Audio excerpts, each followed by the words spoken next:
আর এখানে উপস্থিত আছে দেশ বাঁচাও মানুষ বাঁচাও আন্দোলনের সভাপতি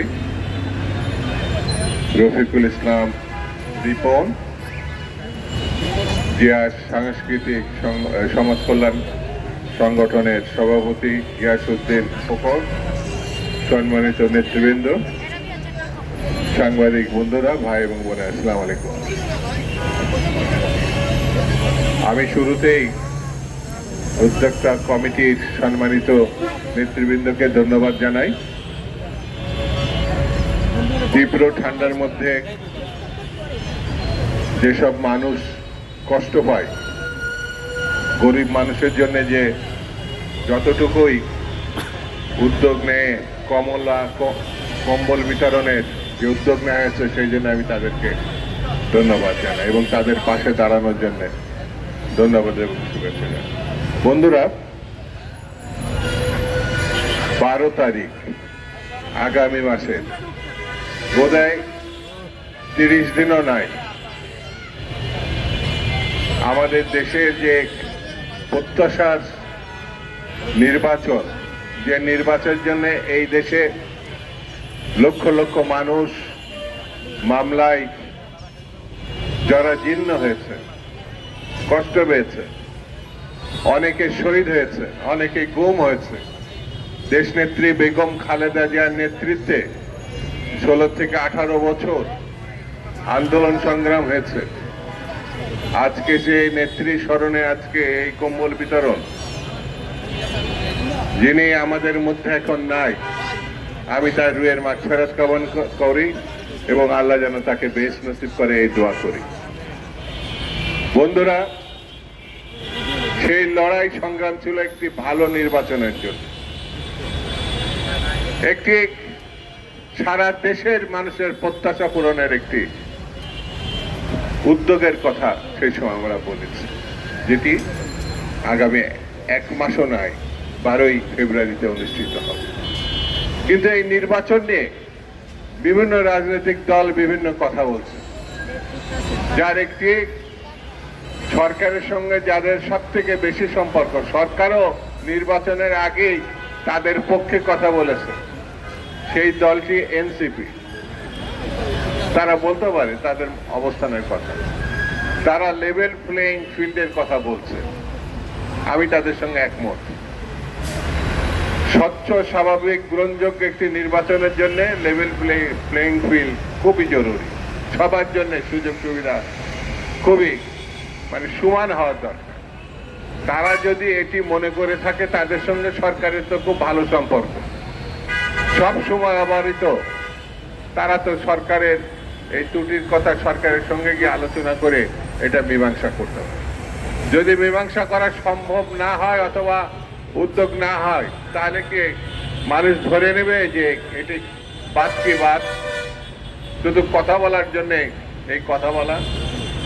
তবে একটি কথা আমি ডক্টর ইউনূস সাহেবকে বলি, আপনি সেই জায়গায় বসে আছেন যেই জায়গাটি সারা দেশ, সারা বিশ্ব সেই জায়গাটার দিকে তাকিয়ে আছে, যেটা হাসিনা, যিনি মানুষ খুন করেছেন কিন্তু ভালো নির্বাচন দিতে পারেন, যিনি গায়ের জোরে 3টার ক্ষমতায় থেকেছেন কিন্তু গ্রহণযোগ্য একটা নির্বাচন দিতে পারেন, যেই মহিলা গণহত্যার নেতৃত্ব দিয়েছে, সেই মহিলা কিন্তু বাংলাদেশের আর মানুষের আরাধ্য নির্বাচন দিতে পারেন। সেই নির্বাচনের দায় বর্তমান সরকারের উপরে এসে পড়তেছে। এই সরকারকে বসে থাকতে হবে। এই নির্বাচনে যদি কোনো রকম ব্যত্যয় ঘটে, তাহলে দেশের গণতন্ত্র প্রতিষ্ঠার যে স্বপ্ন, সেটা বিঘ্নিত হবে। দেশের স্বাধীনতা সার্বভৌমত্ব বিঘ্নিত হবে। যেমন পার্শ্ববর্তী একটা দেশ বসেই আছে যেন আমরা ভালো একটি নির্বাচন করে গণতন্ত্রে উত্তরণ ঘটাতে না পারি। সেই জন্য আমাদেরকে সজাগ, সতর্ক থাকতে হবে। বন্ধুরা, বাংলাদেশের কৃষক, শ্রমিক, খেটে খাওয়া মানুষ বড় কষ্টে আছে। প্রতিদিনই জিনিসপত্রের দাম বেড়ে যাচ্ছে, প্রতিদিনই তারা মানসিক যন্ত্রণা না, সংসার টেনে নিয়ে সামনে এগোনো খুব কষ্টকর হয়ে গেছে। এই জন্যে বর্তমান সরকারের উচিত হচ্ছে তড়িৎ ভাবে কিছু পদক্ষেপ নিয়ে মানুষের পাশে দাঁড়ানো। যদিও তাদের হাতে সময় এখন কম, তাদের কাছে মানুষের প্রত্যাশা ছিল অনেক যে ও অতীত সরকার পারেনি, এই সরকার পারবে। 17-18 মাস হয়ে গেল বর্তমান সরকার ক্ষমতা আসার পর জিনিসপত্রের দাম শুধু বেড়েছে, কমে নাই। আগামী সরকার আসা পর্যন্ত আমাদের অপেক্ষা করা ছাড়া আমার মনে হয় আর কোনো পথ আমরা পাব না। কিন্তু একটি জিনিস, ভালো নির্বাচনের জন্য আইন শৃঙ্খলা পরিস্থিতি ভালো হতে হবে, কিন্তু সেটিরও লক্ষণ আমরা দেখতে পাচ্ছি না।